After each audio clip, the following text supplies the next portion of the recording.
Olá, seja bem-vindo, seja bem-vinda ao meu canal no YouTube.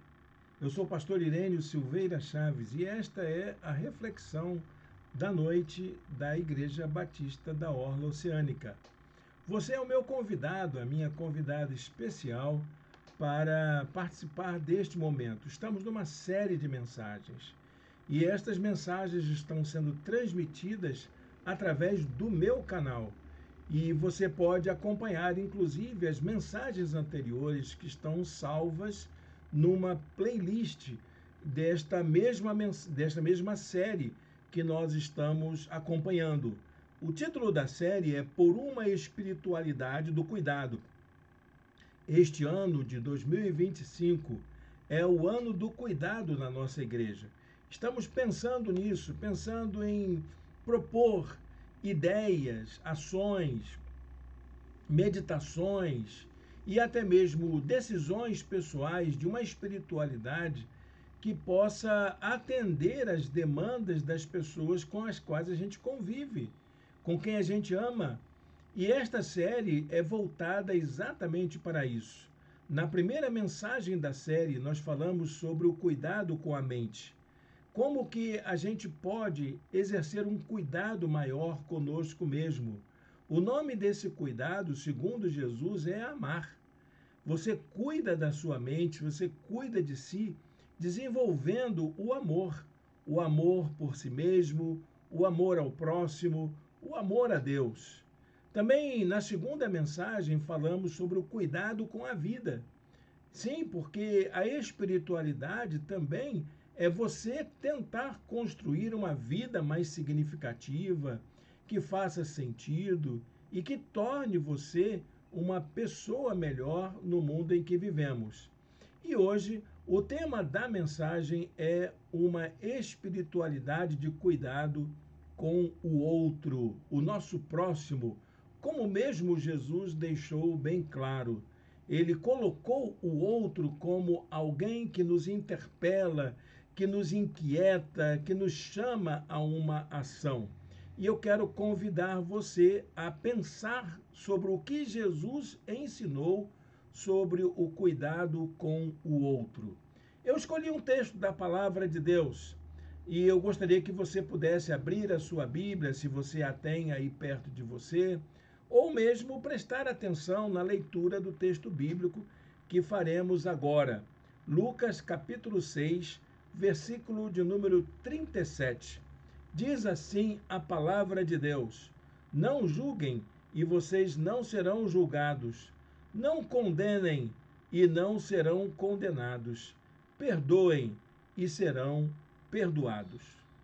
Jesus deixou claro que a espiritualidade é uma prática que se realiza na perspectiva com o outro. É na relação com o outro que nós conseguimos desenvolver a nossa espiritualidade.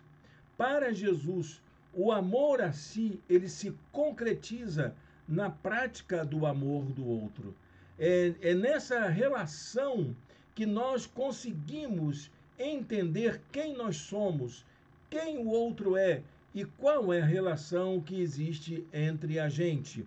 Cuidar de si nos remete a cuidar do outro, visto que nós nos realizamos a partir da interação com o próximo, com aquele que se encontra diante de nós. Ninguém, não se engane quanto a isso, ninguém se realiza sozinho. Todos nós precisamos de alguém para nos auxiliar, para nos dar apoio e para nos encorajar da mesma forma em que nós podemos fazer isso com as outras pessoas. Como disse Thomas Merton no seu livro famosíssimo que eu li há muitos anos, Homem Nenhum é uma Ilha. A relação com o outro se dá a partir do encontro entre duas pessoas que possuem as mesmas potencialidades, as mesmas necessidades, as mesmas esperanças, as mesmas expectativas, embora elas se identifiquem como pessoas individuais, como pessoas únicas. O outro é sempre um grande desafio para a prática da espiritualidade. Porque, na verdade, é na relação com o diferente que nós somos expostos às nossas próprias carências, às nossas próprias fragilidades, nossos temores. E é isso que nos estimula a buscar uma experiência mais profunda de nós mesmos e experiência de Deus.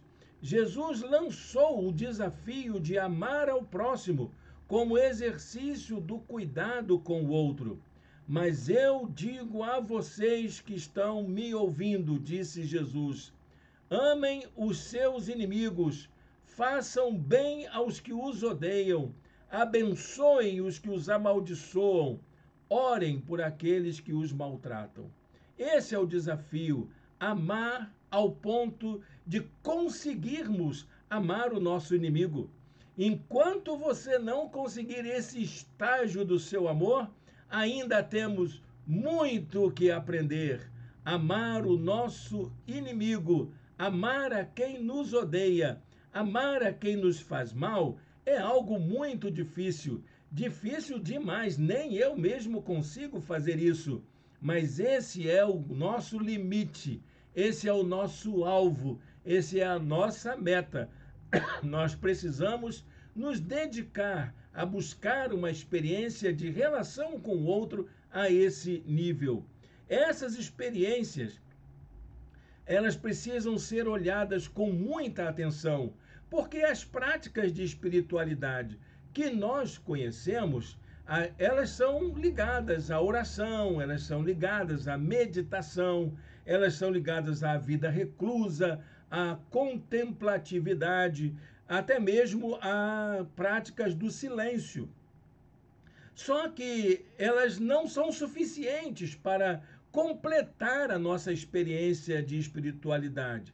Essas experiências subjetivas devem ser vistas como uma preparação para que a gente possa cuidar do outro, aprender a cuidar do outro, refletir sobre o cuidado com o outro, meditar sobre como podemos cuidar do outro, permanecer em silêncio para poder não agredir o outro, não fazer mal ao outro, orar pedindo forças a Deus para poder abençoar o outro. Espiritualidade, meus irmãos e minhas irmãs, não é uma fuga do mundo, não é para você viver numa clausura, não é para você viver numa redoma.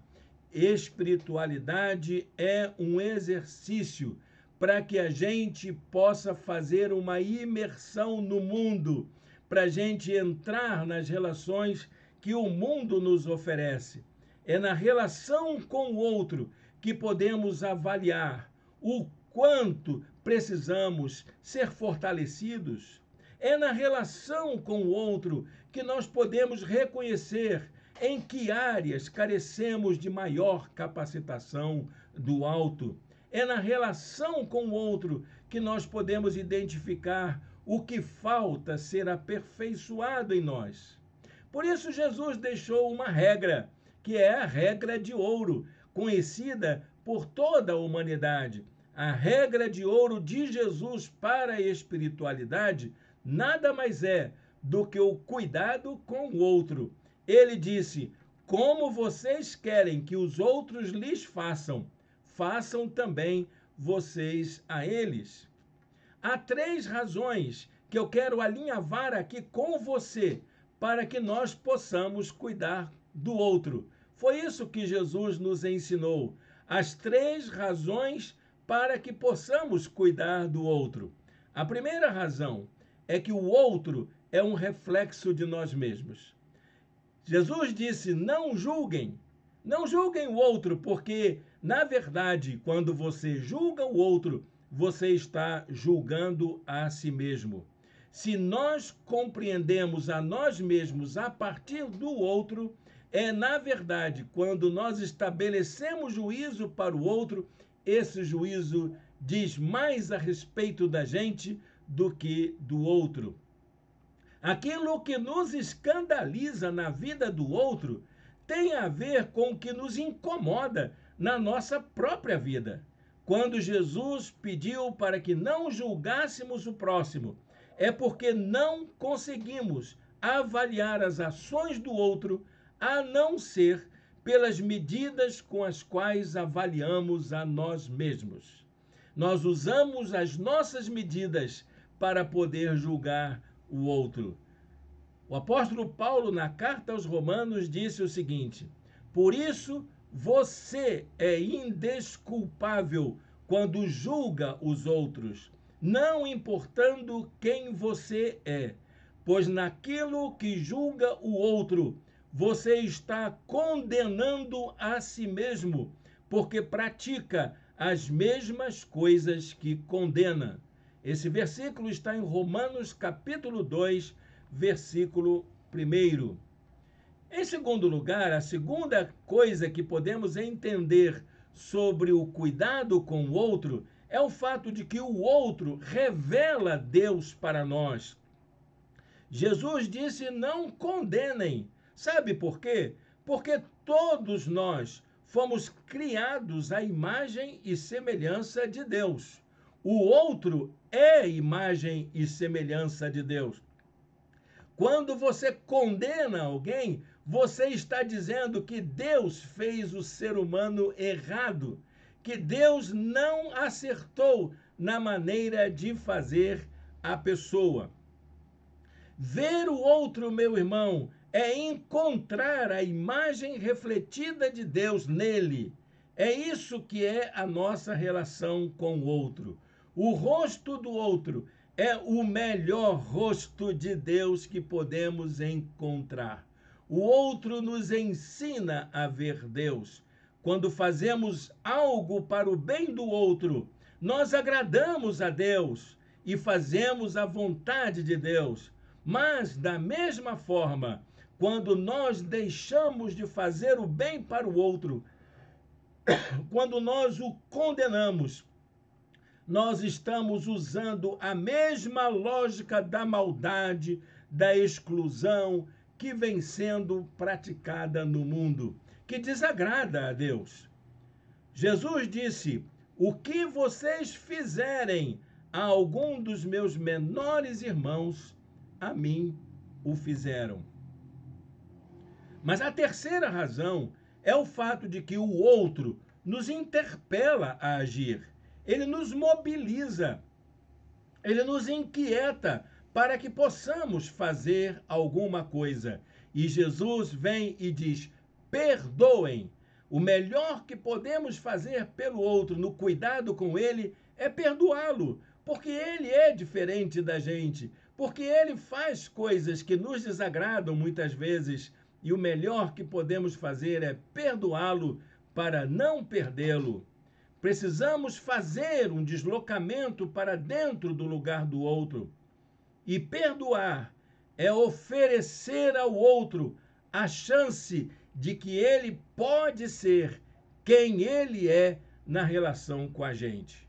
O que é bom para mim precisa ser bom para todos, assim como aquilo que faz mal para um prejudica a todos nós.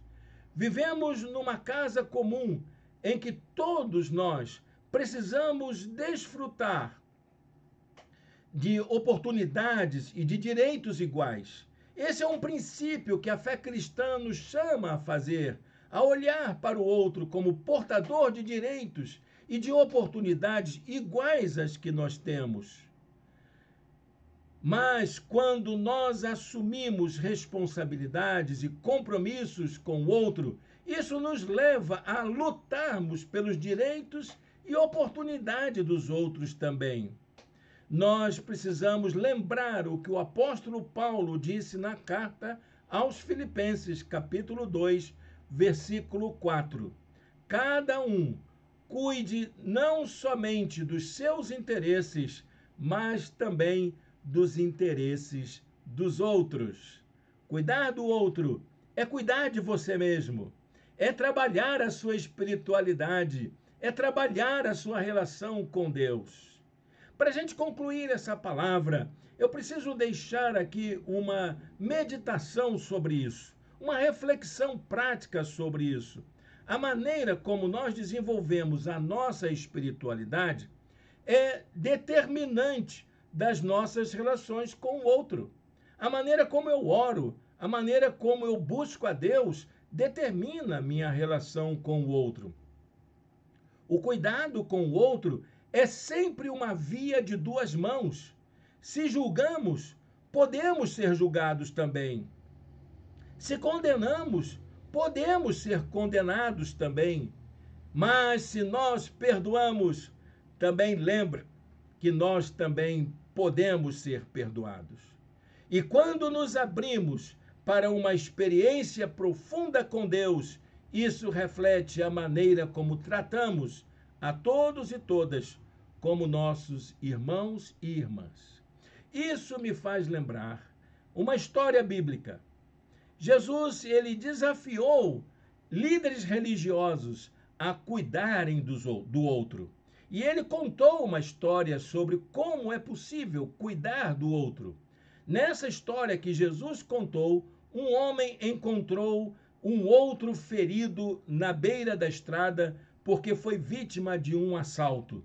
E esse cidadão pegou esse ferido nos seus cuidados, investiu todos os seus recursos para que ele pudesse ser curado, para que ele fosse restabelecido e não desistiu em nenhum momento de cuidar daquele homem ferido, sem saber quem ele era, sem saber qual era a sua procedência, qual era a sua religião, qual era a sua nacionalidade, qual era a sua etnia, qual era a sua condição social ou a sua condição de gênero. Ele não perguntou sobre isso.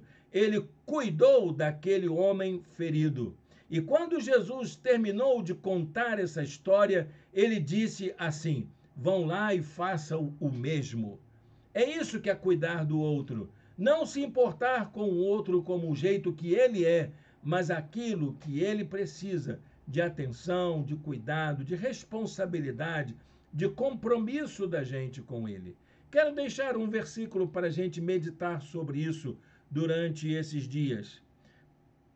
Paulo aos Efésios, capítulo 4, verso 32.